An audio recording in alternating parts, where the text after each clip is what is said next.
This is Bottom Line Liberia.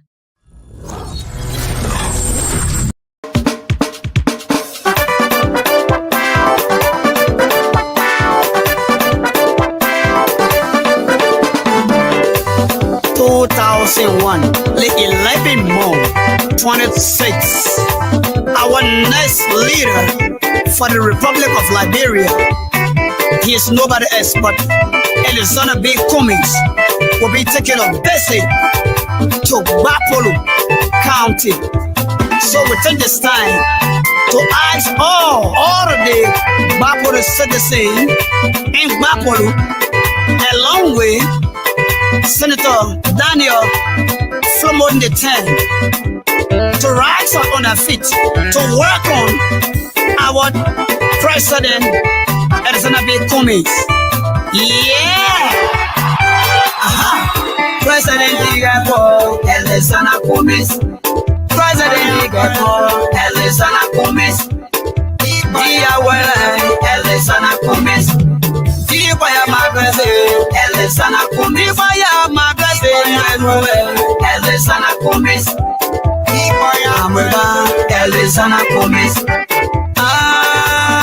Alexander Cummings. Pongane blaga model. Alexander Cummings. Granji da blaga model. Alexander. Imagaya ni makane blaga model. Alexander Cummings. Imagaya lofa blaga model. Alexander Cummings. Baboro blaga model. Alexander Cummings. Grand Crew blaga model. Alexander Cummings. Wami kande blaga model. Alexander Cummings. Kema kande blaga model.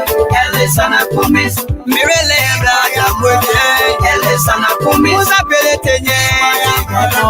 Alexander Cummings.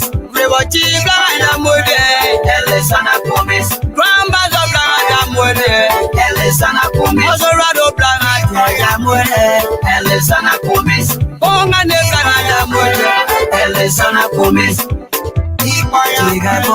Alexander Cummings. Dear Mara Alexander Cummings. Before you jump up in the way, Alexander Cummings. Before you look program Alexander Cummings. Before you look program Alexander Cummings.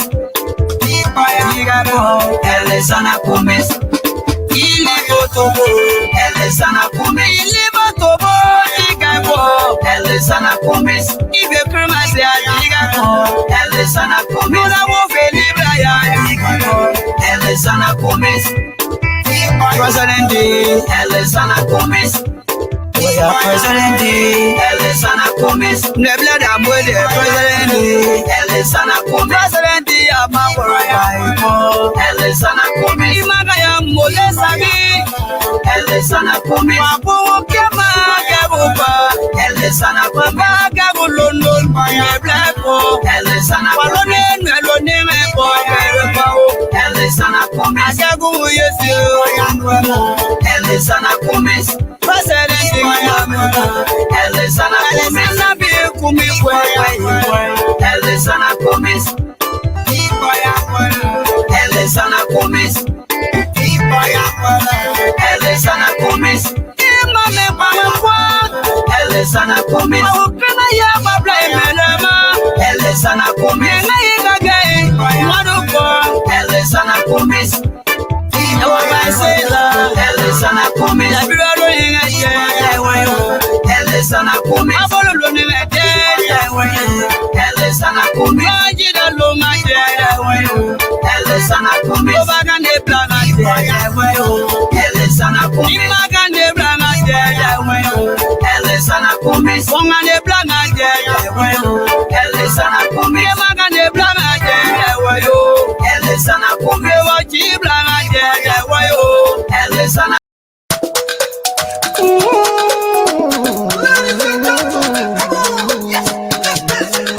Come on, let them say ya. Come on, let them say ya. Daddy, my business, you catching fever. Getting serious like empty river. Ain't no stopping by the river. And as we coming, we sweeping, we cutting, we moving all the way. Yeah. We coming, yeah. We got us on a big coming. As we coming, we sweeping, we coming.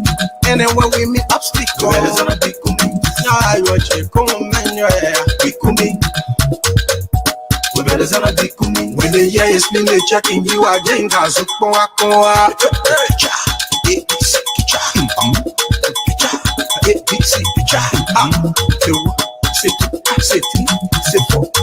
in. We better than a big kumi. They are meant to song down. We come in. This is Bottom Line Liberia.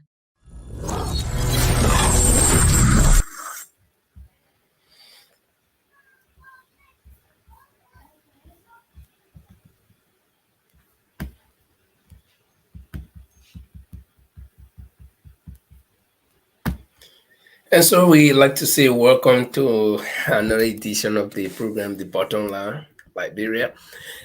And tonight, I'd like to say welcome. If you just joining us for the first time tonight, this is the program that brings you in-depth discussions about political events in Liberia, and you know, we start from the top to the bottom of our discussions. We're not here to insult anybody. We're not here to give crosswords to people, but we're here to discuss the issues that matter, and we solicit your views, we solicit your comments, and you're free to just express your feelings, but in the expression of your feelings, you don't go above the line to also cross somebody's border. But we'd like to say welcome. If you're first time watching us, we come on every Tuesday and Friday, and we're here for the next 1 or 2 hours. And tonight on our plate, we have a lot to discuss, and I guess my co-panelists will be joining me pretty soon. And I expect that Paul is going to be around, Paul Chilube from the UK, or Andre Jallo, or Steve Cardi from Germany, or Jamet Kamara, also from the UK. I expect that the guys are going to be here tonight. But let's kick the ball rolling, and I will first introduce to you some of the topics that we have to discuss tonight. You may all have heard somehow, somewhere, that the case against Mr. Cummings, the prosecutor or the prosecution have been asking for evidence. And one of the evidence they wanted, or the evidences that they have been requesting, one of them is for WhatsApp to provide their chat records of discussions between or among CPP leaders and whatever. And also, the prosecution did not only stop there in a court, but they also asked, because Mr. Cummings was supposed to, or he traveled recently to see his ailing mother, and we hope the old lady is doing well. And so the prosecution is asking that they want to see Mr. Cummings' passport to see his travel document. And they made a petition to the court, but the court has turned down that demand or that request. So that's one of the things we'll be looking at tonight. And we'll also look at UP partisans that pledged their support to the ANC just a few days ago. And we understand that there are more to come. And we'll be looking at the advantages to the ANC that UP supporters are coming, and then the disadvantages, if there are any, to the UP as well. And I was reading somewhere today in the newspaper, and we heard that the Liberia Anti-Corruption Commission, the LACC, President Weah is asking for empowerment so they can have prosecutorial powers, that is, to be able to prosecute whoever they will find guilty of corruption. But the question we'll be asking tonight and we'll be discussing will be whether this LACC, if given that power that the president is asking for, in fact, this is not the first time that such power has been or requested for the LACC. I remember right after the elections, somebody made similar request. But my question here is, if that power is given to the LACC that they can prosecute whoever they find guilty, that means the Justice Ministry is going to be out. Okay, they got no power. Okay, but the question is whether it's going to be functional, whether it will make any difference. So those are some of the things we'll be looking at tonight. And if time permits, we'll look at the Unity Party making threats or issuing threats that they can destabilize the country if they are denied, or if NEC denies them the right to field their candidate in Lofa County in a by-elections, in a pending by-elections. We'll be looking at that also, whether such threats coming from, not only coming from supporters, but from the higher ups is feasible at this time. And so we'd like to say welcome once again. If you join us for the first time, my name is Lynn Forgoa, and I'm here for the next 1.5 hours or so, and we'll be looking at some of these issues. So stay tuned, share the video to your contacts, and invite as many people as you can. But let's just make a quick announcement. I'm going to be very quick with this one. If you've been listening of late, Mr. Cummings is scheduled to visit the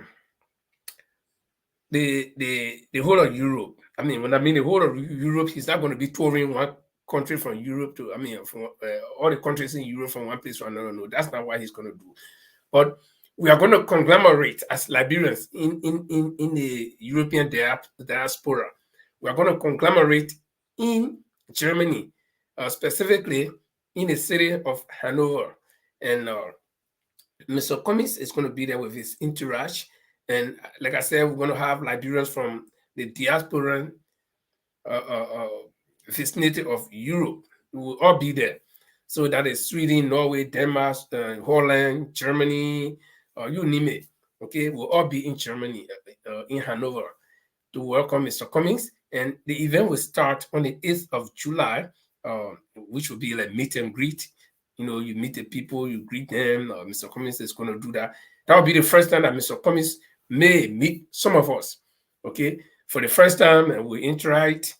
That's the 8th of July. And then on the 9th of July is going to be the real program where we'll have the fundraising, and it's going to be a big program. There will be different speeches, and Mr. Cummings will talk to the people. He will explain his platform.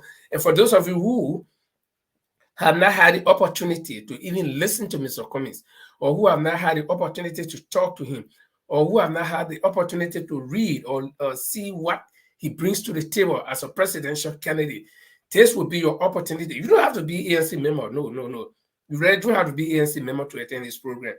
But we know that when you attend this program, the moment you attend this program, you're going to be baptized, so to speak. I'm sorry for using the biblical word baptism, but you'll be baptized with the ideology of the ANC, where the ANC comes from, what it stands for, what it intends to bring to the table, the political table. And so Mr. Cummings will be there, and he will be discussing all of these issues. So if you want to be a part of it, mark it on your calendar. It's going to be the 8th of July. And the program will actually be starting on the 9th, but it will all get together and then have our meet and greet, like I said, get to know one another. We a lot of Liberians in Europe, but we don't know each other, face to face. And then that will be the opportunity. And then after that, on the 9th, which will be a Saturday, will be the fundraising. And so come with your pockets choked. And then on the 10th, I think it will be football game and grilling. That will be on Sunday. And then people after that, people can begin to drive. And some of us will be driving. I'm driving. I don't want to fly, so I'm going to be driving. So I'll drive through Norway, Sweden, and then Germany, looking at the site. It's just magnificent. So if you come in, and those of you who want to go, who live around the Scandinavian area, if you want to go, just ask me. I can drop you. I can drive you. I ain't got a problem. I don't want to sit there in the car. I don't want to go. But it's going to be fun, It's going to be fun. And so we say, welcome to the great city of Hanover. As a matter of fact, I've been in Hanover one time in 2020 on my way to Frankfurt. I overnighted there, and it was a great city. And so there was one thing I still remember about Hanover. That was that ice cream shop I went to, and had a great ice cream. So we're going to be there on the 8th and 9th of July to meet Mr. Cummings. and to interact. So it's going to be your opportunity to come and hear from the mayor, Alexander Benedict Cummings. Okay, and so let's get down to business. The actual business we are here for, that is to discuss. Like I said, I'm hoping that my co-panelists will be joining me. But for those of you who are on now, we urge you to please share the video to your contacts, and let's have some candid discussions.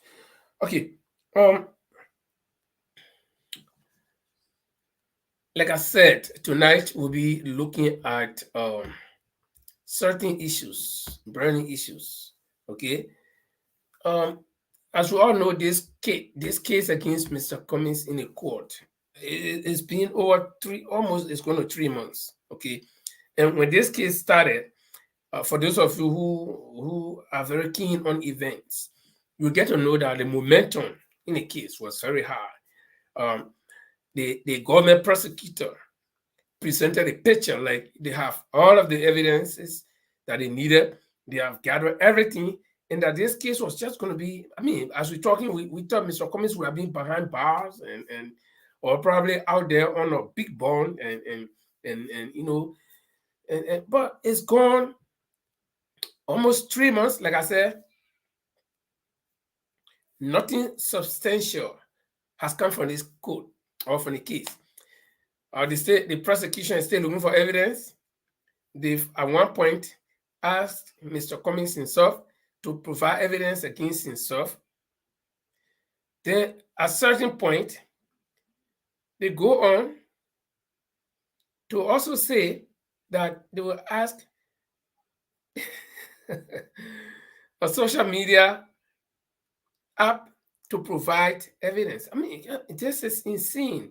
I have not heard of this before. Okay, this is a civil, okay, let's say a criminal court, because it's established in that point. Okay, this is a criminal court limited to a particular locale or country, and this person had not even, the suspect or the person in court had not even committed a crime against the state. Okay, that, you know, the prosecution or the prosecutor from the state will go and even go international, trying to ask for evidence from some group that have nothing to do with this entire case. I mean, then I find it disturbing. But again, but the status of that case is at the moment that nothing is happening. Okay, there seems to be definitely no evidence on the part of the prosecutors. They have nothing to prosecute Mr. Cummings for. They got nothing to show. They've got no evidence. And so they've been scouting evidence here, there, and yonder. But the question that comes to mind is, if the court knows that the prosecutors do not have evidence, they're making several demands, some of which I think will be out of, you know, the reach of the entire case. Why is the court still holding this case? Why is it that this case cannot be dismissed? And you know, whenever you talk, I don't know, supporters of the government or who they are, or they are supporters of or the Unity Party or Mr. Ure who carried the lawsuit, they will come and say, give justice chance, give the court the chance. I mean, the case is in court. I have not seen one ANC member that has gone to disrupt the case. Nothing. Okay, Mr. Cummings goes to court every day. I mean, when the case is assigned, he goes there. And recently we heard that Mr. Benedict Ure was supposed to be in the court, and he said he was sick. So I'm wondering, if Mr. Cummings was to say that he was sick, would the court grant that permission that because the reason I'm asking this question is that Mr. Cummings was supposed to go to visit his early mother in the United States, and it was a long haul. Okay, the court did not almost want to grant him that opportunity. But here is Mr. Ure right there in Monrovia. He's supposed to go to court, and then he says he's sick. I'm sure if it was Mr. Cummings, they would have demanded what?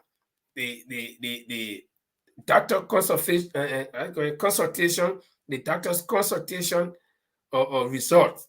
They would have demanded, the court would have demanded to see it, to actually make sure that Mr. Cummings was safe. And the reason I'm saying that is that Mr. Cummings recently traveled to see his mother. And then the prosecution is asking to see Mr. Cummings' travel document, his passport, and which I believe is out of hand because Mr. Cummings would not have flown to America surreptitiously. Okay, so what's the point of the government, or what is the point of the prosecution in Liberia asking for his passport? He traveled, he left, he went. You didn't stop him at the airport. He came back. You didn't stop him. Then now, while he's in the country, you want and I personally, me, I will not do it. And for that, probably I will go to jail, but I will not do it because the place that you have the right to inspect my document is at the airport, the port of entry, whether at the airport or the seaport or the land port. Okay, you can inspect my document, but now when I'm in my own country, okay, I'm not traveling, I'm not leaving, I'm not going anywhere. Then you want to see my document to see how I travel. The first thing is you are not authorities in the United States. He was going to visit the United States. He lives in in Liberia, and he went to America. Okay, so if anybody has qualms or who wants to inspect travel document, that group should be the Americans. Not you in Liberia. The man is coming and he's in Liberia. He lives there. You know that he lives there. Okay, you allow him to travel. He came back. Then you want to go see it. So, and I'm very happy that the court threw out this demand. So those two demands have been thrown out: the passport issue and the WhatsApp document issue.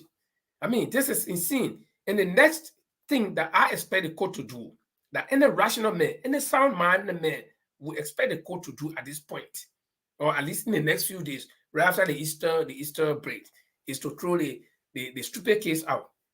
Okay, because it doesn't make sense. You waste the people time. I mean, there are other cases that should be on the docket.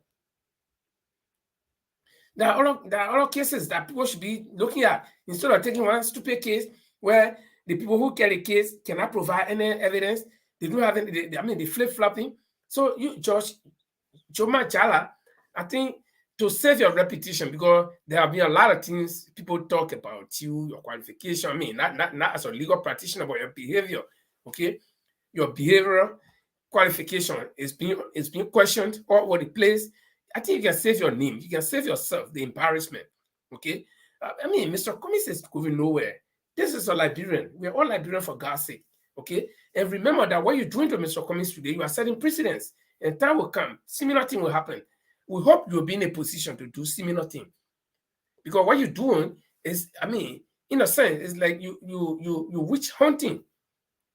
For no reason, you keep a case in court, okay? And even the people who carry the case, they got no evidence, they got nothing to show, and you know that as a judge in court, you know that, okay? If somebody sues me, the primary responsibility of that person is to provide the evidence against me, or you can't accuse me and carry me to court, and then the court will be holding me. It's against my will. It's against the law, the federal law. I'm not a lawyer, but I think, holding somebody against their will unlawfully, I think it's a violation of the person's right. I mean, I may be wrong. I've not been in court. I've not been to court before. I got no idea about how court proceeds. But common law, common sense will tell you that if even your own child, the child in the house is free, is supposed to be playing, you just grab it and put it in one room, and you lock him off for no reason, you are violating that child's right. Okay? And so I don't understand why the judge at this point will be keeping this case in court, and we've gone almost 3 months plus in this case. The evidence cannot be provided. In fact, they're asking for unreasonable, something I call unreasonable evidence. Like you want WhatsApp to give you document, you want Mr. Cummings to give you a passport. What does that have to do with the case? Okay, Mr. Cummings did travel, and you did not stop him at the airport. The America that you were going to, the authorities there did not stop him. They got no problem with him. They allowed him to go. He came back, and then after he enters the country, he lives in the country. You want to now arrest him. I mean, or not arrest him, but you want to now collect his travel document to substantiate as to whether he traveled and how he traveled. This is, for me, this is unfounded. So I think what I will expect in the next couple of days is that the judge will throw out this case. Paul, do you hear me well? Yeah, good evening, Leopold. Can you hear me? Yeah, I hear you well, Paul, and good evening too. It's good to have you here, and I've already informed our listening public that you're going to be here, and we'll be discussing these issues. So I guess you know some of the topics we'll be talking about tonight. And let me just refresh you, and also our viewers out there. We're talking about the case code against Mr. Cummings, where the prosecution is demanding Mr. Cummings' passport, and they're also demanding that they want to have the WhatsApp conversation, to prove as part of their evidence. And the case, that part of the demand has been thrown out by the court, and that's what we're discussing tonight. And also, second on the topic to discuss is partisans from the UP. That's a unity party. They some of them have they call themselves the aggrieved partisans. They have pledged their support to the ANC, and that happened just a few days ago. We'll be looking at that. How does it play in the political arena? And can the LACC make a difference if they are giving that power that the president is asking for? That is power to be able to prosecute. So we'll be looking at that, and we'll be looking at a threat that the Unity Party people have been making. That if they are not given the opportunity to field a candidate in the coming by-elections, there will be no elections. And their chief spokesman even yesterday threatened that they will remove the government and cause chaos, and they are able to do it. And since he said it, the government is saying nothing, and the United Party hierarchy is saying nothing. So it's something that they have planned, that they will do it. They can do it. They will do it. They have the might. So I let us say welcome again, Paul, and take it from there. And then I was talking about this case. What do you make of the decision by the court to deny that request from the prosecution, and how do you think it can also affect the outcome of the case itself? Well, first of all, I'll say good evening to you and good evening to our listening audience. I came from work late, so I have to join into this. I think the court case as a whole is complete waste of time in the first place. The case that been thrown out of court. So the delay tactics of the government, nobody seems to understand it. What the purpose of them going to court in the first place? If you don't have evidence against somebody, this is what you do. I think the government and the other opposition members, they're afraid of Mr. Cummings. That's why they're dragging this thing on. And this particular case is a complete waste of time, waste of resources. They should throw it out. I mean, if this sitting government is really mean well, it's damaging to their leadership if they don't see it that way. Because you're talking about investor coming into the country. Those are the things that put local. Are you dragging somebody to court unnecessarily? What do you benefit from? Because you're afraid of this person? They are afraid of Mr. Cummings. That's why the case is dragging on. They have no evidence. They should throw it away. And it's a shame that we have the Bar Association in Liberia. Why are they not speaking out? And because that's where, and the Fourth Estate, why they're not speaking out? It's just complete nonsense. When wrong is wrong, you say it. When it's right is right, you say it.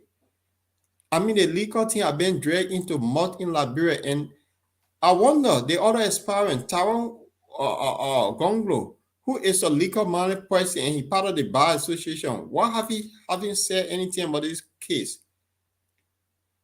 Something not right in Liberia. When wrong is wrong, we should say it's wrong. They should throw the case out.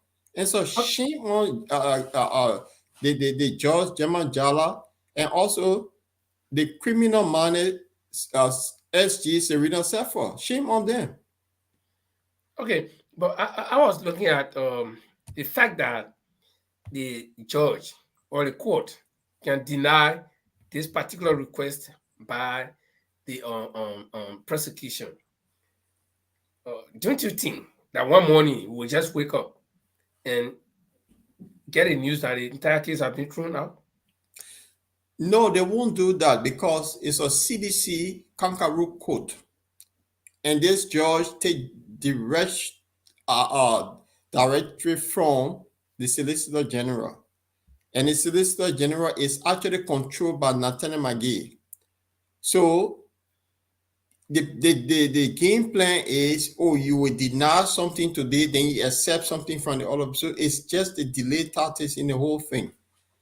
But then I think the last week again we discussed the same topic, but from a different angle. But my concern here is that if the government is actually involved in this, and the government is behind all of these delay tariffs and whatever, what does the government personally stand to benefit? Because the reason I'm asking is that this case, according to the nature of this case, it has no propensity, it has no power, it has no authority to prevent Mr. Cummings from taking part in the elections. So what's the time? I mean, what's the need to waste all the time when you know you cannot do anything? Because I know if this case has a power, okay, to prevent Mr. Cummings from participating in election, long time they would have done it. They would have come down with a very long time and yet close the whole thing up. But they see that they see all the legal ramifications. They see that there is no reason why Mr. Cummings should be barred from the elections. Okay, so but they want to delay and delay and delay. What do they stand to benefit? Well, what they stand to benefit is that stopping Mr. Cummings from traveling in a rural part of Liberia. That's one, because we have bad road condition. So if they know the judge can say tomorrow it will be a hearing. So just in case Mr. Cummings is in Maryland County because of the bad road condition, so they actually want to they suppressing his movement. That's all it's all about. You see, they cannot stop him from contesting the presidency. They can't stop him. They don't have the case to do that. They can't stop him.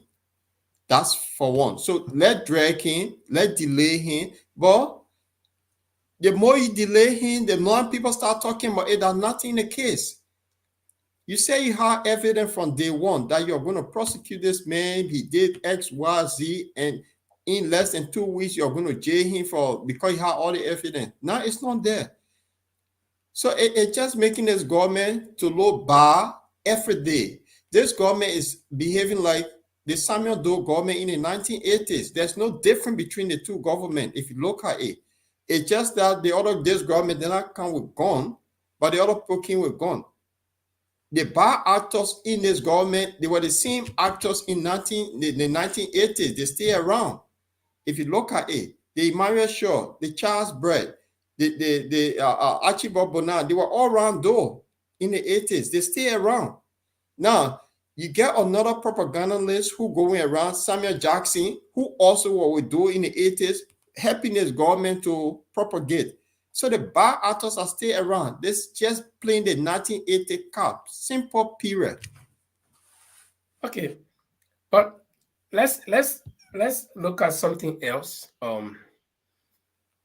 The Unity Party, and I've heard from several corners through different discussions that the Unity Party is divided in-house, and it's only a shame that they cannot bring it out to the public, but it's divided in-house, both at the top and also among the members, the voting members.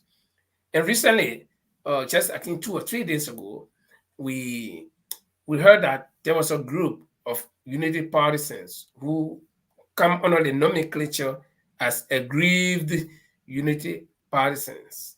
And they pledged their support to Mr. Cummings and the ANC. And while this program was going on, there was a lot of comments. People are saying, oh no, those people are just coming to eat Mr. Cummings' money. And, oh, children, you're going to eat your own because you get plenty of money. And I was personally involved with some of these chats. And I was like, well, you were sending somebody to go eat money. You can't eat money. Why you don't go there to eat some? So it's like Paul said, oh, my man, but the divine money, oh, go for it. But you, Paul, you can't eat money. Why you can't go there? Exactly. So but the thing here is, let's be realistic. Paul, do you see these people coming in good faith? Or is it that they're coming to eat that money like they think that they believe? You know, Linford, they have some sincere people in Liberia. Not everybody faith. People know the situation on the ground. With the Unity Party, we know that they have always been a division in the party since the 2017 election. You have the alien factors in there, fashion. Then you have the troublist Burka fashion. So that two group, remember Burka expelled Edding from the party before, and she came back. That Edding group, they don't talk. This just quiet. Have you heard Amar Connor speaking on any issue? Have you heard the Gaffron speaking on any issue? No. Have you heard the Mandino Wisse speaking on any issue? No. The Edding babes and the Edding children are there. They don't talk. They are all Unity partisans. So that group do not like the Mo Ali and the nonsense these people are doing. So remember, the Unity Party will be going for a convention. I think it's in July, if I may get it right. There will be something. Somebody may challenge the old man for that position. Because the thing is, when he was made tenor bearer, after the election, that tenor bearer should drop. The chairman of the party take over. But that party was hijacked. And some people within the Unity Party not happy. Even the legislature Unity Party said not happy.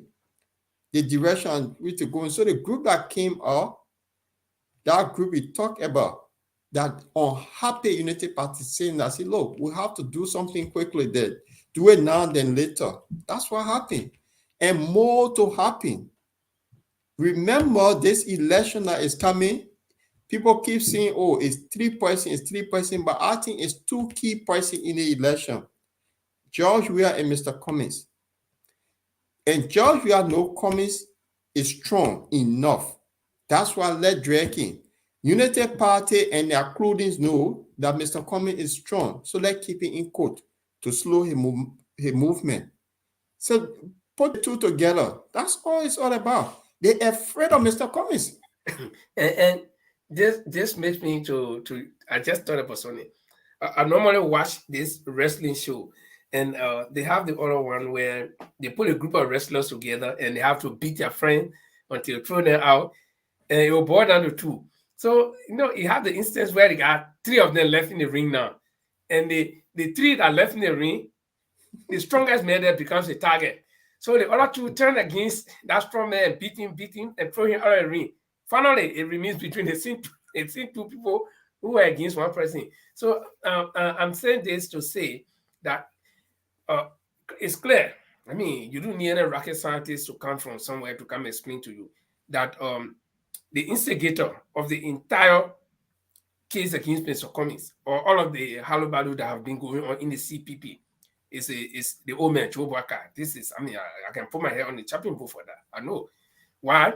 If you ask me why, I'll give you several reasons. But right now, I'll give you one. The main reason. The main reason is that Joe Walker feels that Mr. Cummings is strong enough. And so let's get him out. Let it deal with me and George Weah. I think I get it no more. Let it deal with me and George Weah. Me and George Weah went in the final last election. So let's get Mr. Cummings out. That's a main reason why they are going against Mr. Cummings. Okay. And so, but the old man, he thinks he's so, because they say he's wise. So he plays his game cleverly. He stays behind the curtain and troll his tune and hide behind the curtain. Or he got his people, he got his foot soldiers that go to do the other work.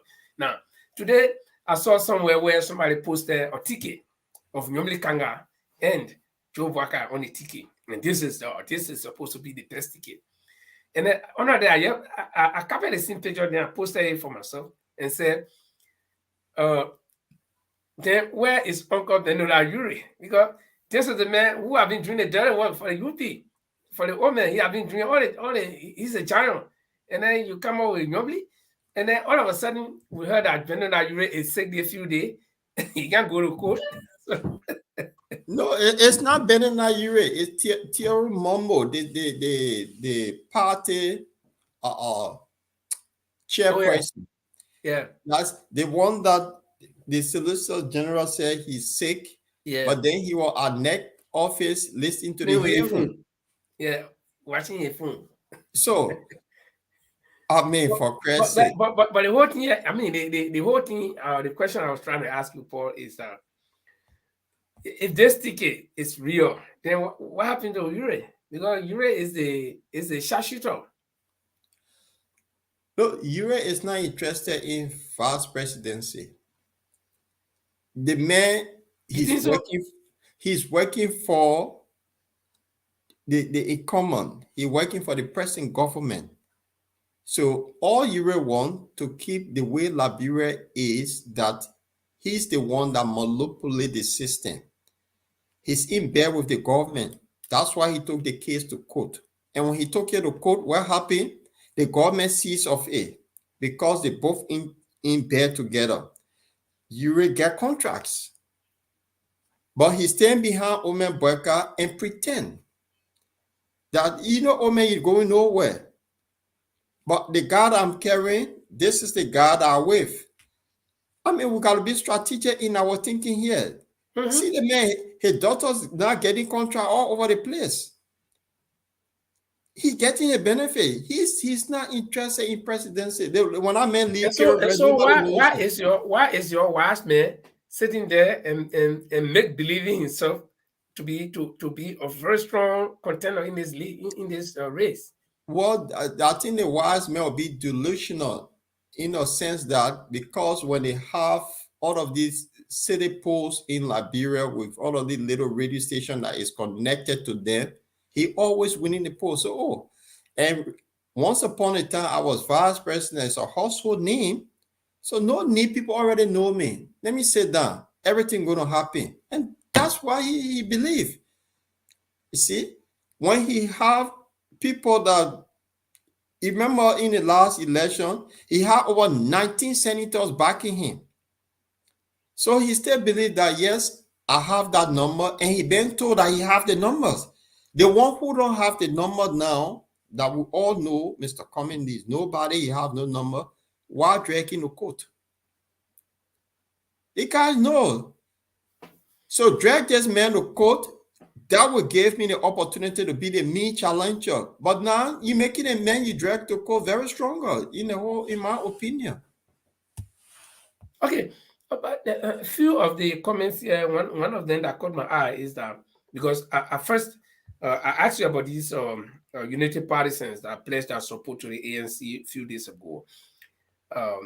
Considering what people were saying or how people see the political landscape in Liberia, that if you support Mr. Cummings, you come into e-money. If you support Cassell, you come into e-money, because those are the people at least who are a little bit financially solvent. So people got a concept. But somebody is posting and said the people came in good faith. Because the question I asked was whether these people are really serious. But the person here said the people came in good faith, and most of them actually did registered on that day. Yep. And do we expect to see similar things happening for the inflow of the ANC, or maybe people leaving the ANC to go join other parties, or people coming for liberty? Do we expect to see? I will say this, Lifa, I think ANC stand up in a stronger position.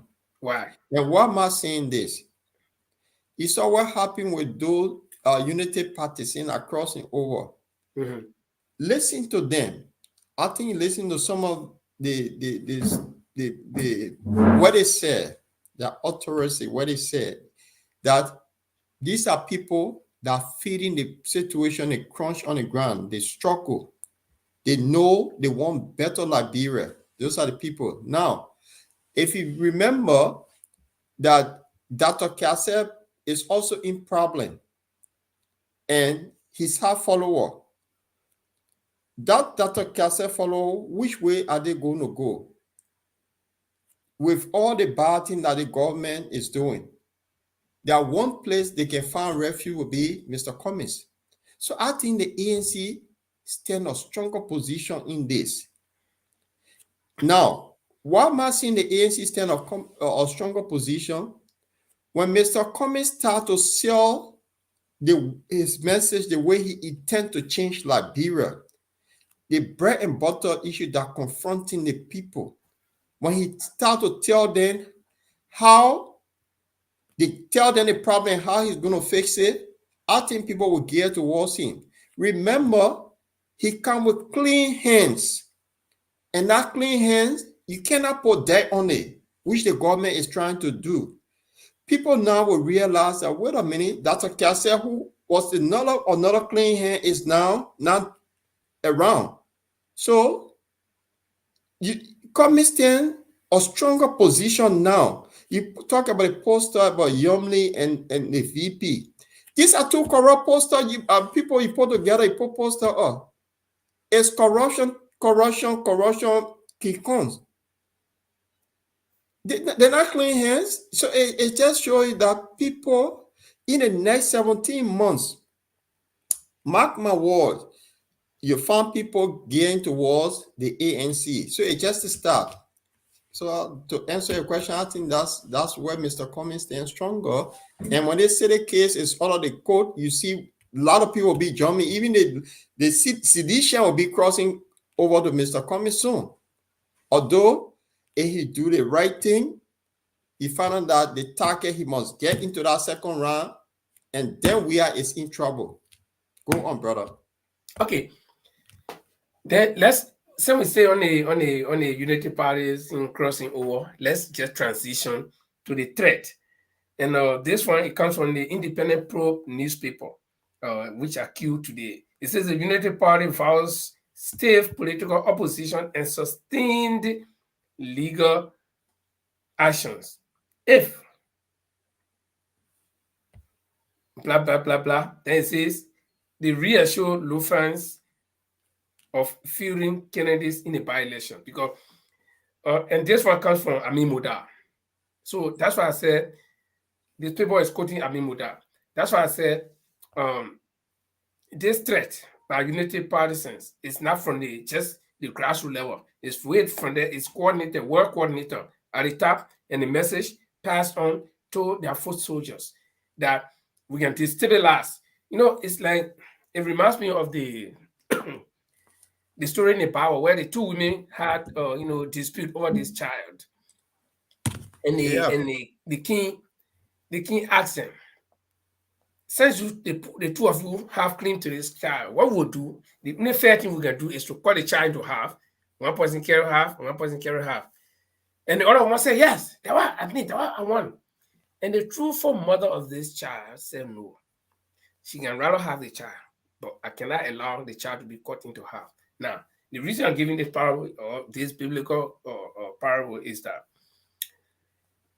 you think if the Unity Party actually stands a good chance in the coming elections, in the 2023 elections, would they be threatening just for senatorial election? Would they be threatening to disrupt the entire program, or the entire electoral system, and even like as chief spokesman said, remove the government and bring in interim government?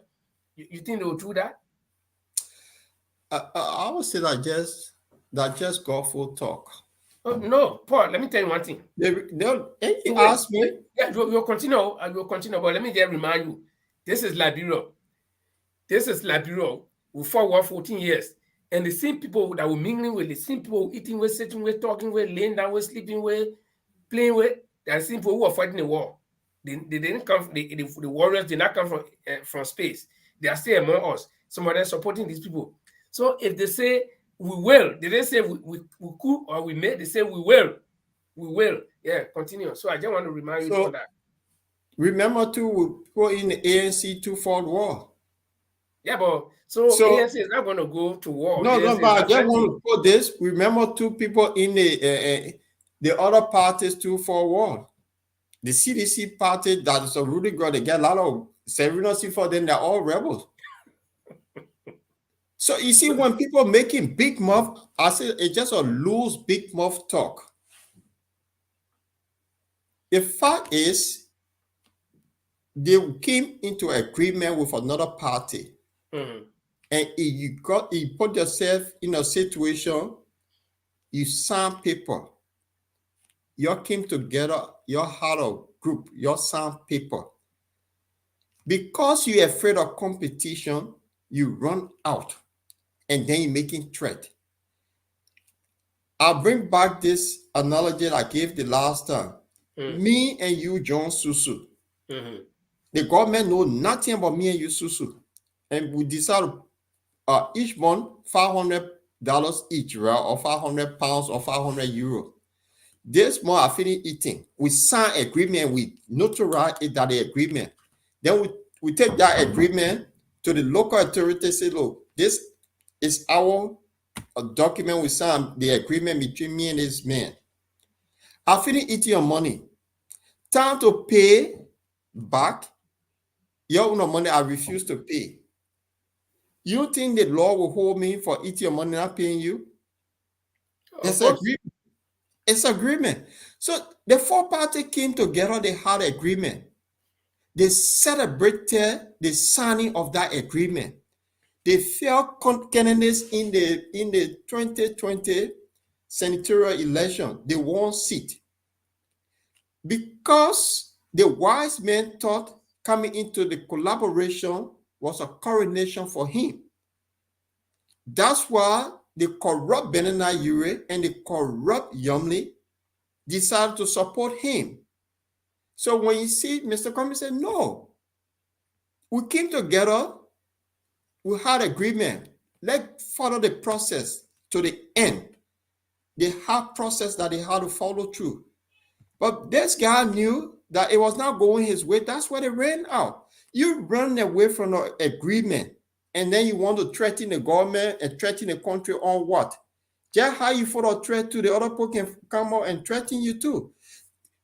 Your own party too that is divided, there are fighters there that are against the fact that you made that your party will go against you before you even go to the other people. So it's going to be like a loose war. You get a tagui war.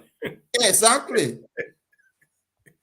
Well, we really I believe that this is just some big political talk, but the fact that we come from a very fragile situation and people can sit and make loose talks like this, especially in a country where there is lawlessness, it triggers fears, and it triggers like disunity among the people. And the way you may process this kind of information in your mind and react to it is not the way some of the guys down there will process it. We all have different thought processes, and we think differently. We some people, you show them black, they'll say no, they're green. So but we hope that nothing can happen, and I hope it's just some big muff talk. But the disturbing part of it is that when it comes from the higher ups, I wonder they know the things they're doing to their own party. Are they aware? Remember when CDC were in opposition for 12 years, they used to come up with this threat and think that the country will get any a bloody nose.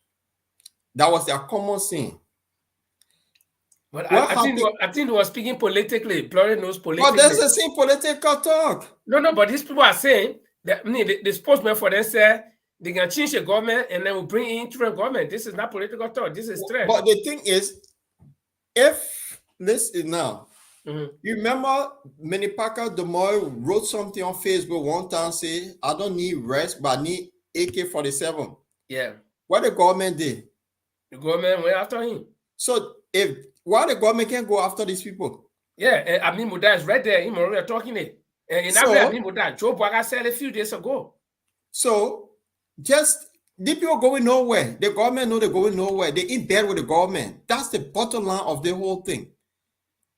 If it was somebody from ANC that made a comment today, police would beat that person's house because that would be the main threat.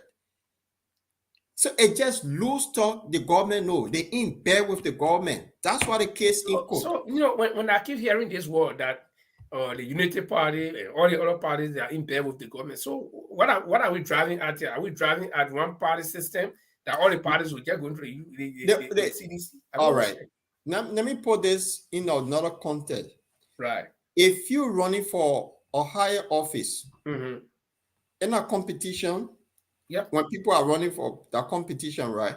But you decide me and you in competition because you decide to take me to court and sell me to the government.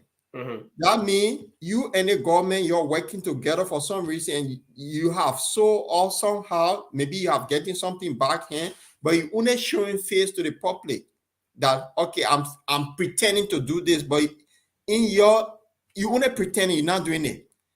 That is all pretend. Look at the Darren Dillon, look at the Mo Ali. And I take you back a few months ago. This guy who is a photographer for George Weah called Carrasco, his birthday. I know now his birthday, he got married. Mo Ali, instead of congratulating this guy, he praised George Weah for supporting this guy to the land. That praise is telling you something. Darren Dillon was on Henry Costa's show that, me and the president will work together for. This man was another one on Weah case, but now they work together to build Liberia.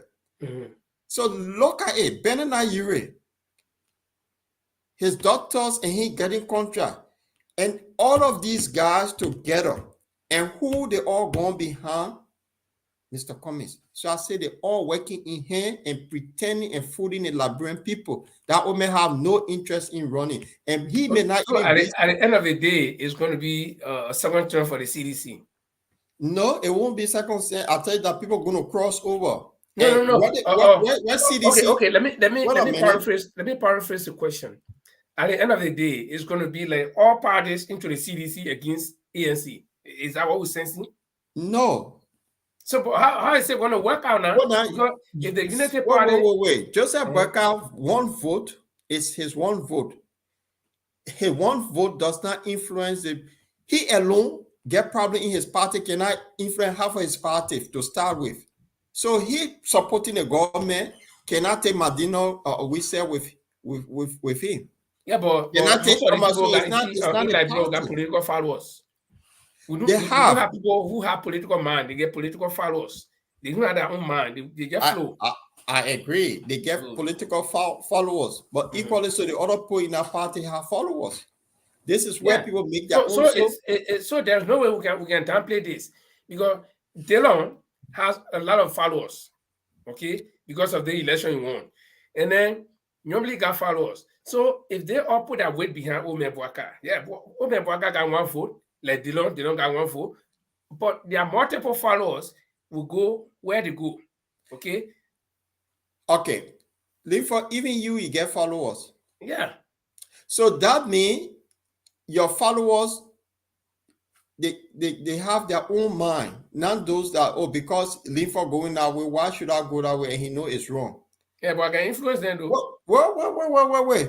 The same followers know that princess was killed yesterday, nothing came out of it. The same followers know that bad things happen, they can't put food on the table. Not thinking about that. No, the people think. Don't be carried away with this. I can say it for fact. Henry Costa had followers. He was running for district, he was running to be representative in District 6 with all his big mouth and his followers. The followers, what they did, they voted for people that they thought were better than him. So you can have that big mouth, you have people listen to you. When the time comes, Dillon follower was the CPP, the collaborative political party. But after he betrayed the people in Liberia, they see him as one of the biggest political failure. So if you were to put Thomas Fala and Dillon back in a race today, who you think Fala will beat him? Because they don't lie to the people. That's the true element. Some of the people realize that voted for Didon. They didn't even want to hear that name. That he lied to the people. Political liar. That's him. So that follower is string. That was in the Unity Party. They can go whichever way. But they have people within that party, so they will think critically. They will have one or two people that will go because of tribal sentiment, they will follow. But people think if the bread and butter issue we cannot solve it, then the other crooks that go where they into power, they go and join him. They go nowhere. Yeah, but Paul, there is something that caught my attention in this story from the newspaper. And again, let me cite that paper. Let me give a credit to that paper. That paper is called the Independent Probe newspaper.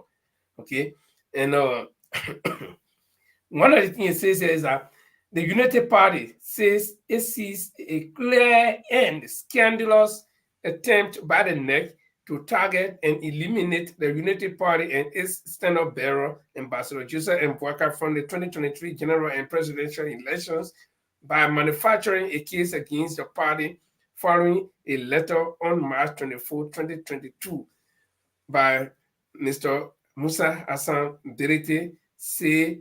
Martin C. Kula, all of the Liberty Party. Now, the reason this part caught my attention, we have not even started campaign officially for 2023 elections, right? Of course, people are talking. But the elections that are ahead now is what? The by-elections in Nova County, okay? And the contention is over the by-election in Nova County. But they left that one, then they cry way far, way 2023, yeah? Some 17, 18 months from now. And then they start blowing that false whistle. So it also brings me back to the biblical story that I told you later on or earlier on about the child. You see, they're looking for all kinds of ways. You know, they say the boy who cried wolf. Yeah, they get nothing happening here. Who thinking about 2023 now? Then they start crying. They say they say never want to stop that candidate. So I don't know how can they relate the 2023 election to the by-election. It's simple. You see, the Unity Party have now left the CPP. They did make an announcement on radio that they were leaving, but they have not followed the process. But the form of a coalition, if you do. The end about the headquarters with them in the crying wolf that they may not even contest 2023. You can form coalition. It's okay to you. Do what you want to do. That's fine. But you in agreement with somebody, and in that agreement, when you pour out, you cannot, that particular party cannot feel a candidate in its name. So that means, Unity Party say they pulled it out, it's been accepted that they pull out. That means Omer Barker cannot run on Unity Party ticket's name. He had to go independent. That's where, if the party not backing you now, that's why now they crying wolf. Okay, wait. Let me get something straight here, Paul. They no more game. It's a Bwaka that got it. I shouldn't be asking this question. I should be asking some Bwaka supporter. Is it Bwaka that got it no more, or the Unity Party that got it no more? Because people are saying that he was former vice president. He did very good job for over 40 years in government. He got very good record, and so the people know him, they like him. So is it a party that the people that got it no more yet, or is it Bwaka that got it no more? I mean, you shouldn't be answering this question, but just try. Look, the thing is, I'll give example to answer this question. In Liberia, it's not like in the UK or in the United States where you get a Republican and a Democrat, right? You know that the Republican, they will always win Texas, for example, that their base. So you see Texas is Republican. California is Democrat. No matter what you do, California will vote Democrat, right? We don't have that in Liberia. We don't have that. That 2017 election, those two parties that came to the end, remember, there were 20 parties in our election. And two parties came to the end. That two parties, the people who voted for them, people didn't want George Weah. Those who wanted that didn't want George Weah, they voted for Boycott. That had a number built up. So you think that number is sitting now in a bank waiting for him? So when they say number, it just all thought maybe that local county, the only county he won, his county, his Kingsmill, that's the only number he may have because the tribal land. Yeah, but that number, see, because I get confused every time they say, "Oh, they made a vice president, they made self in government for several years, so the people know." Then I get confused. Is it a party or they met? So if it is a party, okay, then it's understandable. But if it is him personally that got a number, then why he can go independent? Since the exit clause in the framework document says that if you leave, you cannot register your party to any contestation. So you have to go as individual. So why can't he go, if he got a number, then why he can't go alone as JMB that got his number for over 40 years? That's where he can't go alone because he does not have the number. So in essence, it's a party that got it. I mean, because the number he had that the kid talking about, when he won the second round, when only he and George Weah, he only won one county. So what the number that he got that he only won one county? You get it? Mm-hmm. The two of them contested. It just he and Weah, he only won one county. So if you have the number, then why can you go and start crying wolf? He does not have the number. That was it. He may not even contest. So then, and if you say he cannot contest, so then what will happen to the party? Will the party put a different candidate? Is that what you mean? Or, are you looking at the upcoming convention that they're going to have? The party officially have not left CPP. That's another thing that we should look at. So the case at LACC will now determine, say, no, you stay part of the CPP. You came here, you brought documents, say, we're in Osusu, you're joined Osusu together. And this is a document we're working on. So in this document, say, if you leave, you cannot go on a party name. So that means, remember too, the senatorial race coming out too. Those senators from Unity Party, they may not go as Unity partisans. That way can be very interesting. Because Unity Party joined the CPP and they have not left. So those other Unity Party senators that are up for re-election, they actually tie down to the CPP. That's what I'm saying. Watch. Yeah, but can they leave? Can they leave the Unity Party and go as individuals? You can leave, but then you'll be independent. And when you're independent, you don't get party backing, you don't get party support, you don't get party finance. Okay, let's do it this way. So they will say, well, since I don't have money to do all of this as independent, let me go back to the CPP and I don't join. Can you know, this is my, I have not really gone seeing that part in the CPP. Whether no, I can leave the ANC in the CPP and go join United Party in the CPP still. Yes, if you remember, when the CPP came together, people were going around. I mean, they were negotiating.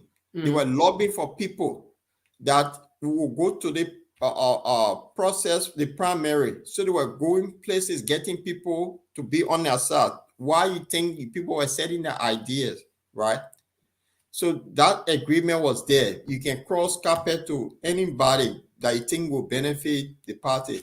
But now, because United Party leadership, the leader afraid of competition, he pulled out.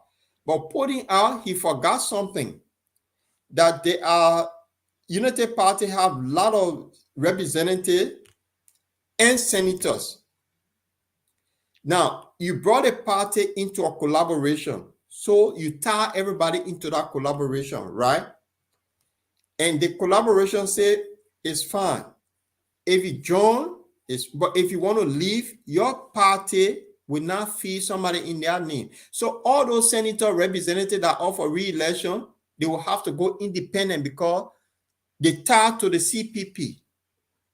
So, or alternatively, they can decide to join ANC and remain in the CPP. No, they can say they remain in a CPP, and they'll go on a CPP ticket. Okay. You see? Okay. Okay. Until we reach that part, then we'll know exactly what's playing out. One interesting thing here, or probably, Paul, I heard somewhere, I learned somewhere today that the U.S. was supposed to give some report. I don't know if you heard about it. Some human rights report or something like that. I was driving actually when it came on my phone, and I thought I would save it, but I didn't save it. But I don't know whether that report is out. I've been trying to see. I've been checking all around, but I can't get it. Well, I think I saw something brief. The U.S. Embassy human rights report on Liberia is damaging the government. They have not published it yet, but from the that was the latest. That was what I'm talking about. But no, I can't lay hands on it now. But just to let the public know that there is something like that coming up. And if you have the opportunity now, because we cannot do it now. I think it should be on the U.S. Embassy website. Yeah, you can check on the website and see if there's something like that. But let's move on to the LACC, the Liberia Anti-Corruption Commission. Right after the elections, the LACC was complaining that they have expedited over some 200 cases. I don't remember the figure correctly. And out of the 200 cases, few people were, exonerated, and the rest of the people who were found guilty the cases were still lying on the tables of the Minister of Justice to act. Meaning that the LACC does not have the prosecutorial power to prosecute anybody. And so when they find Lim for guilty, they will take him to the Justice Ministry for the Justice Ministry to establish case against them. But the LACC was saying at that time, that's 4 or 5 years ago, that the Justice Ministry is not acting on their recommendations. And so, and I remember somebody from the CDC government said, or was asking for power, that is the LACC will have that power to prosecute people who they find guilty. Now, I don't think that power was granted. But now, the president recently said he himself is asking for such power, to be given to the LACC. But my question here is, you think the LACC will make any difference if they give them that power to prosecute people that will find guilty? And I want you to address that question first, then I'll give you the reason why I asked the question. Because I don't want to give the reason probably, Right. Yeah. I'll look at it from the standpoint of the anti-corruption unit, right? The LACC, the way it meant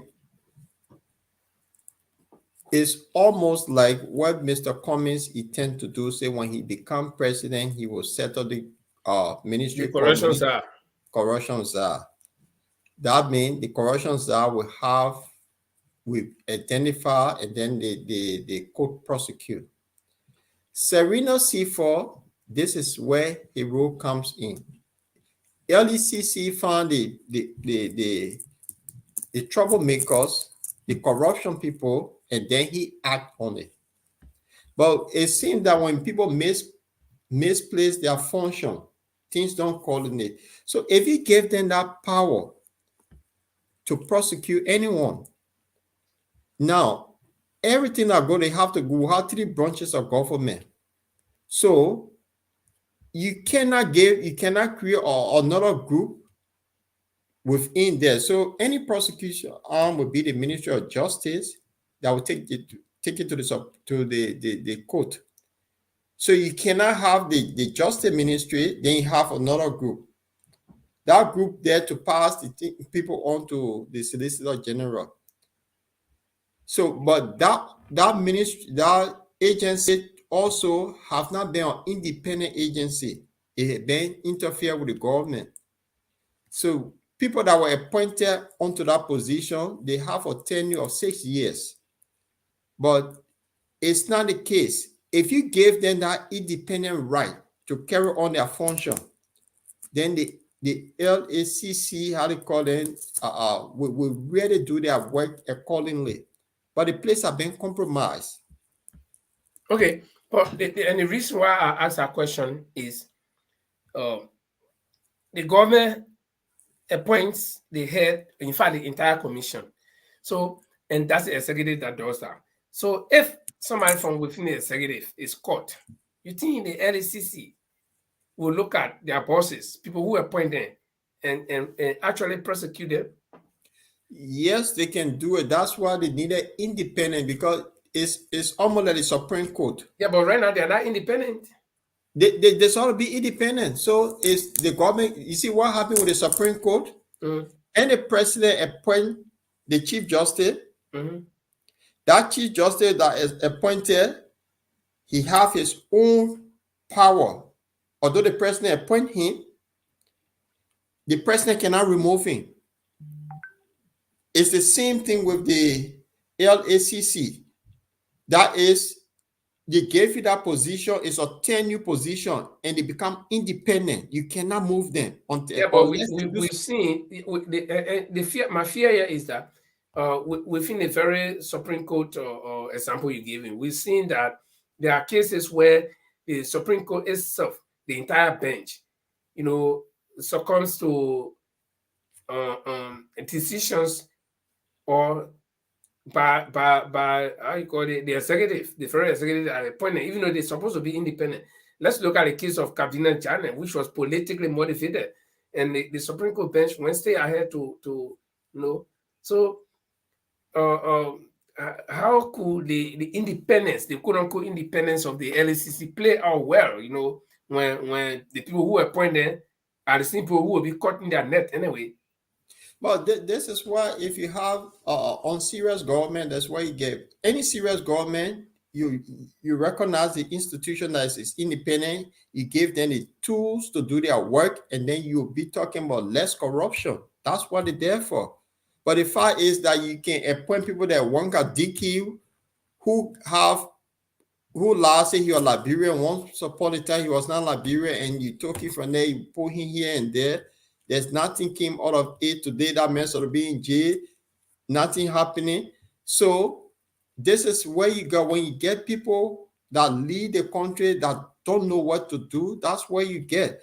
But the LACC, the PPCC, all of those institutions that were set up, they're supposed to be independent to be able to carry out their function. That you appoint me, but then I have my independent mind. This is my function. This is my role. This is my description, my job description. This is what I would do. But because everything is compromised in Liberia, that's why the institution and they're just there. Well, as we're talking, I just realized that the Secretary General, the Secretary of State, rather, Mr. Anthony J. Blinken, has delivered his remarks to the press on the release of the 2021 Country Human Rights Report and human rights practices at the State Department. It was actually recorded. It's here, but I don't know whether I don't know. Paul, just wait. Let me see if I play something, if you can hear something. Let me just wait. I'm not too sure that the recording will come out. So it's actually let's just talk about it. If it came out, it's still a yeah. And so it has come out, but the thing is, we don't know whether Liberia was mentioned, and definitely I know. But it was on the website. The glance is that Liberia was among the list. They failed. It's nothing secret about it. If you find out, look, all of those people that were murdered in Liberia today, they haven't made any inclusion on their cases. Yeah. Look at Bati Israel. Look at this. They just gave princess today. Up to today. That's what I was just about to talk about. And this the coming of this report is very timely. In the case of the late princess, rest in peace, and I think it adds more momentum to whatever report will come out on Liberia in that particular remarks. Because I mean it's concomitant. The girl just died recently, and no here, no there. It's going almost 2 weeks now. 2 more days will be 2 weeks since they set up the girl died over 2 weeks now. And Thursday of this week, we make it 2 weeks and they conducted the autopsy report. And how long does it take for autopsy report to come? I mean, it's like we live in utopia where you conduct autopsy report and and you can't tell me say they send the report. I mean the test somewhere to get a report to come to Liberia. Even if they send it to America, by now it should be here. So I don't know. Linford, will you expect any good human rights record to come from Liberia? Why not? Liberia is a good country. Well, there was a peaceful demonstration when the court case started. Mm-hmm. The police went and tear gas innocent people that were just carrying out constitutional duty. That human rights abuse. Mm-hmm. To start with. Every time a group of people gather, police go there and beat them. Oh, that human rights abuse. And the people on the ground seeing it. Then people dying every day, mysteriously. That human rights abuse. You get 4 auditors that die, nobody, no here, no there. That human rights abuse. And that is the truth. So, and people are there. And you got a leading political figure in court for no reason. For no reason. You target somebody on what? Because you're afraid of this person, so you entrench on his human right. So you'll get good report out of Liberia? No. Okay. But I don't know if there is anything else you want us to talk about, Paul, because I don't know. We've almost exhausted everything that we had on our docket. And yeah, look, let's just tell our audience that we have a bottom line radio station that will share the link in our chat, and sometimes what we air here is recorded on the bottom line radio station, and we'll be back here on Friday, and also maybe Saturday. Now Saturday is a special addition to ANC bottom line. So yeah, it's good being here, and I will say sorry to the audience for being late. So okay, but Paul, just before you conclude, I want you to I've done it already, but I want you to comment on this program. Oh, July,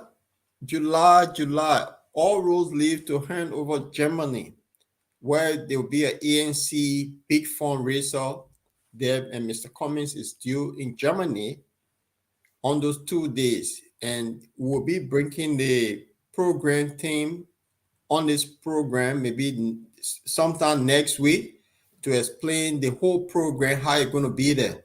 It'll be a big stuff, and these guys arranging all sort of activity. Will have our Liberian artists from all over Europe will be at this program. From what I've been hearing, there'll be like a tournament football game, and then Mr. Cummings, your former number 9, he said he'll be taking part into the game.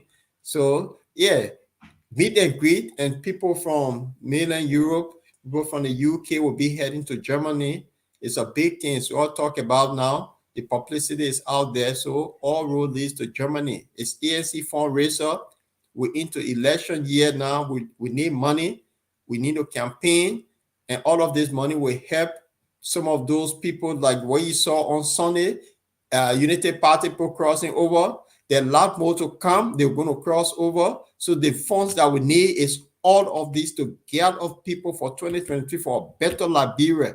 So money speaks, bring people into office. So we're encouraging people to come to Germany to support the cause of ANC and a better Liberia. Liberia deserves better.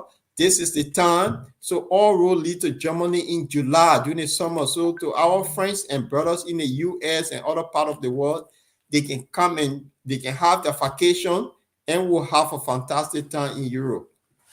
And just to add a little bit to what Paul said, I said it before. This is not only for ANC sympathizers or supporters.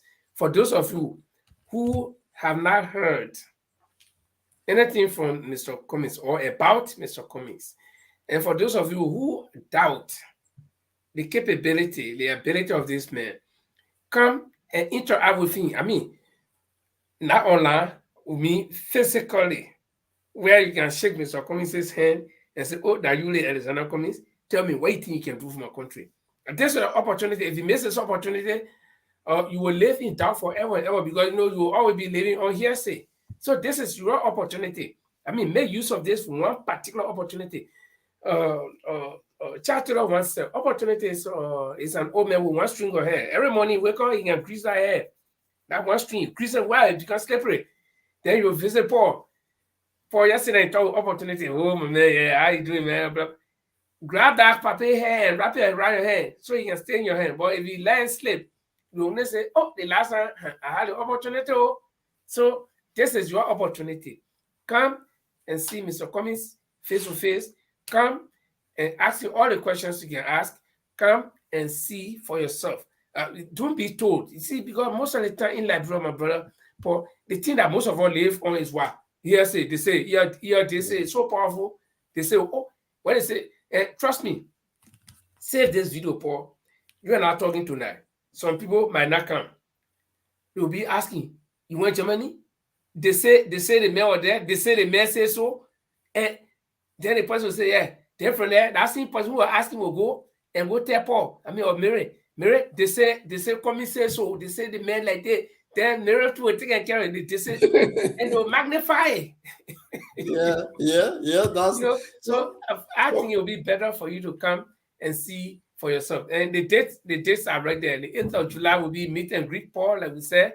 So that's a time. Yeah, on the 8th will be meet and greet where people will gather. There will be interaction with Mr. Cummings. Now Saturday morning, from what I've been told, that morning people will gather. They will have breakfast. They will have something like a symposium where people can ask him any question they want to ask him. Then they'll go on the football field. He's going to partake. He's going to be with the people on the field. Then in the evening, it will be dinner dance. So it's all the information. So the team will be here to provide details of the kind of artists, Liberian artists that will be performing on that day, the people that they will be interacting with. And I know ANC women will be there. And Mr. Cummings, he led to dance. And we got hundreds of women that are waiting to dance with Mr. Cummings. So I hope Eugene Fagon can come, because Eugene Fagon I think the invitation will be extended to him. Yeah, Eugene Fagon was jealous that Mr. Cummings went to where you were dancing with all the women. So Eugene Fagon said, the next program I'll be there. Yeah, so imagine, so the women in Europe said, no, this time too will show the US women that Mr. Cummings we can dance and he will dance with it. So that it will be interesting, though. So yeah, people can find the details on. I think, like Paul said, I think it's going to be interesting. We hope that all of you will spend your. This is how the good thing is that is during the holiday time. Well, somebody is asking. I'm sorry when I say somebody is asking. I can't see your name. That's why I say somebody. But please forgive me. It says, "Will this be live?" Yes. We can't promise, but I think our team. It will be live. Yeah. The Portland Line team. We are doing everything possible that will be live with Mr. Cummings, and it will be the most interesting edition of the Portland Line ever to be aired. Yeah. So even if you get you can stay to your corner and ask your question online, and that day it wouldn't be a discussion like what point I do or what the rest of us do all the time. We'll sit down, we discuss. No, what we'll do, we'll open it up to Mr. Cummings and say, Mr. Cummings, interact with your people, and you ask. It will be live. You say, my name is John Brown, and I'm living on Pluto. So I want to come to Liberia. I want to ask Mr. Cummings, what can he do to make Liberia better for me to return? So it will be interactive. So that will be the best edition, I think, of the Portland Line so far. So save the date. Do not miss it. Yeah, Paul. if in Europe, take a quick trip, drive to Hanover, Germany. We're all going to be there. And those, I know a lot of people have purchased their ticket for the US for this thing. They coming. So I know a few people from Liberia will also be coming. People have been contacting me from Liberia. Yeah, so the information will be there. We'll interact. It's going to be a fantastic time. We'll be in an open park so people can come and be free to shake Mr. Cummings' hand, talk to him, and they'll know how simple is this man. If you get in his midst, you got to know that, wow, how simple is this guy? So you have to take the opportunity and meet him in person and have a discussion. And for those of you in the US, I don't know about Germany. I'm not a spokesman for Germany, but don't worry about Corona thing yet.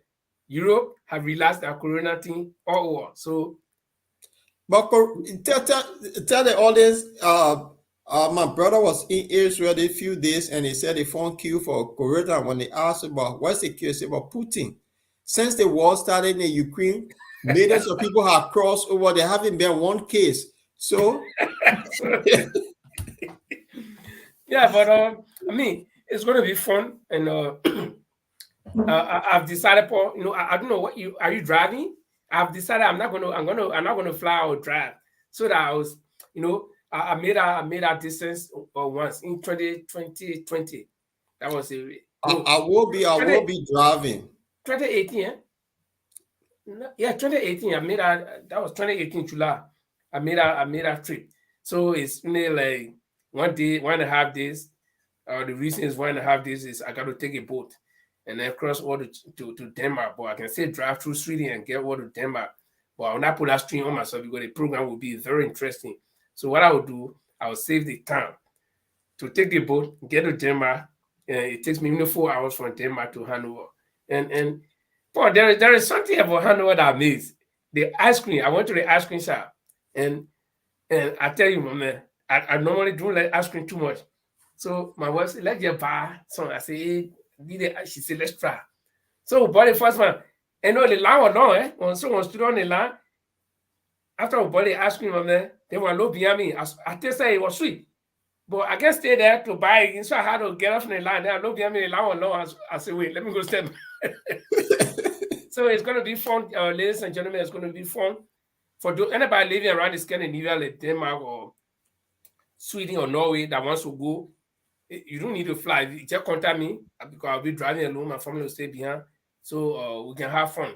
I can drive you. Don't worry. I mean, this is my way of contributing. Let me just put: we'll be having Liberians coming from Holland, coming from Belgium, Sweden, Norway. We have Liberians coming from France, the UK, Finland. Yeah, so the people is big thing. We're all going to gather over there, and you find out that a lot of sedition that have not met Cummings that want to hear, they will all be there.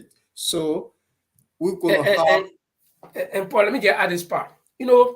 Mr. Cummings is going to set history. Why do I say so? We've seen Liberian presidents visit Europe, but they don't come during campaign time. They don't come on campaign trail. They are already elected. Then they come for other business meeting, or they come to do some other thing. But Mr. Cummings is going to be the first president in my lifetime that I know that will come to Liberians in Europe. All of the people have been going where? America is where they always go to have a town hall meeting. So this trip we decided, let Mr. Cummings come to Europe. And so he's going to be the first that I know. Maybe some people have done it, I don't know. But I think it's a first of its kind. Remember our own brother, my own brother, the president, George Weah, he was here in Europe with us. He lived in England with us here. We drank soup together. When he was running, he didn't come here to campaign. That just tell you. So it's first of its kind. Okay. Our co-host, Andre Jallo, was not able to get on the show today, but he say, hats off, guys, great job, ANC, all the way. So, on this note, I'd like to say thank you, Paul, for making it, because, I know, man, when you're beating that traffic to get on, it wasn't easy. So, I just want to say thank you very much for coming to help me out, because it would have been tough, I would have been asking myself the same questions that I'm asking you and trying to answer. But you came to my refuge, and thanks also for the show, the last show you had. I mean, it was fantastic, and I was somewhere I tried to get on, but I mean, I could hear you guys clearly. I could do everything clearly, and the internet is not bad there, but for some reason, I couldn't get on. Yeah. No, before we go, I just want, it was my first time hosting, and the interchange were great. The show meant to last for an hour. It lasted for 3 hours. I mean, every time I want to go, the viewers will say we enjoying the thing, so it kept delaying. So I think it was good, and we'll have more people like tough talkers on the show as we grow, we'll go further. So we're trying to guess for Friday and Saturday. So if anyone pop up, then the flyers will be up before then. So I think it was a good conversation tonight. Let's keep it up as we gear for 2023, and we're also making some negotiation to be air in Liberia. And when that finalized, then we'll let our audience know. So it wouldn't be for the internet viewers here. So it'll be for the people on the ground that 2023, we all have a say in Liberia. This time around, Liberia have to be the kind of Liberia we want. Liberia deserves better. We can't be going to Liberia every year, every in and out, and keep complaining that, oh, this. The place dark, the place people afraid. If we don't have a say, it will always be like that. It's time that we all have been keeping quiet to say something this time. It's our country. That's where we're born. And our children need to go back. So we have a scene now in Liberia. We're not going to sit back anymore and let handful of bar actors just run that place the way they want to run it.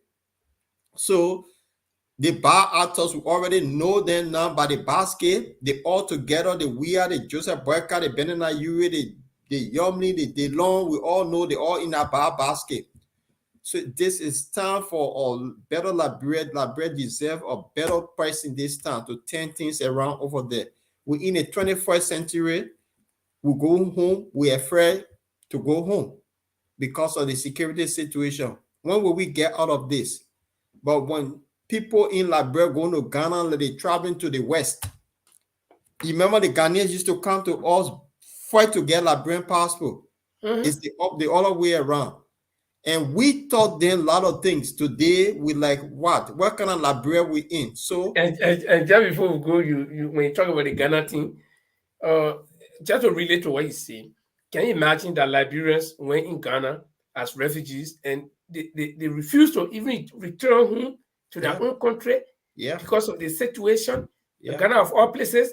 I remember in Ghana, I had Ghanaian teachers, and they used to tell me, I mean, when I was in high school, in fact, from junior high school to high school, I had Ghanaian teacher. The guys would tell me that one person could not buy a can of sardine in Ghana before. If one person buy it, they will share it, they will open and share the pieces of sardine in a can.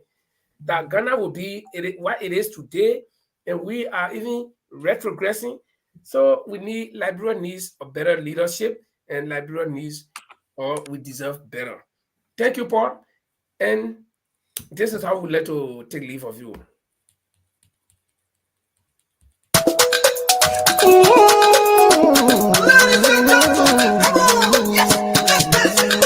Come on, let them say ya. Come on, let them say ya. That in my business, you catching fever.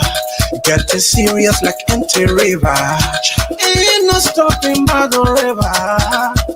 And as we coming, we sweeping, we cutting, we moving all the way.